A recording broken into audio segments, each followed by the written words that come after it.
జై జై శంకర హర హర శంకర. అద్వైతం కంచి పరమాచార్య అమృతవాణి. ఆత్మయే సత్యం. బుద్ధికి ఆధారభూతమైన ఆత్మయే ఉన్నతమైనది.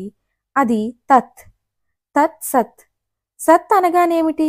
ఎప్పుడూ మారనిది, ఒకే విధంగా ఉండేది, అదే ఆత్మ.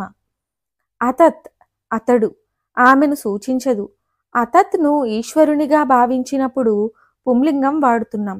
అమ్మవారి భక్తులు ఆమె అని అంటారు. కానీ సాధారణంగా ఈశ్వరుడని అతడిని అంటాం. ఏ అణువు కదిలినా అతని వల్లనే అని అంటూ ఉంటాం.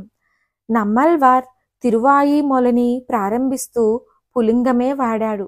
దేవుణ్ణి ఆంగ్లంలో హి అని అంటారు, సంస్కృతంలో సహా అని అంటారు. పరమాత్మ జీవాత్మలు ఒకటే అనే అర్థంలో సోహం అంటారు కదా.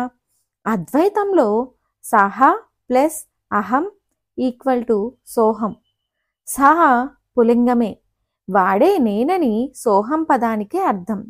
నపుంసకలింగంలో వాడబడిన తత్ని సహా అని పులింగంలో వాడుతున్నాం. పురుష సూక్తంలో పురుషుడు పరమాత్మయే. సాంఖ్య శాస్త్రంలోని ఆత్మ పురుషుడే. మాయను వారు ప్రకృతి అని పిలుస్తారు. ఈ ఆత్మ నుండే పరాశక్తి లేదా మాయ ఈ జగత్తును, జీవులను అన్నిటినీ సృష్టించింది.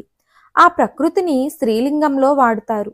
పురుష ప్రకృతి అనే జంటను శివం శక్తులుగా భావిస్తాం. కృష్ణుడు బుద్ధి కంటే పైనున్న దానిని సహా అని వాడాడు. బుద్ధేహే పరసస్తు సహా. మరిన్ని ఆధ్యాత్మిక విషయాల కోసం మా ఛానల్ను సబ్స్క్రైబ్ చేయండి. వీడియో నచ్చితే లైక్ చేయండి, షేర్ చేయండి. కామెంట్ రూపంలో మీ అభిప్రాయాన్ని తెలియచేయండి.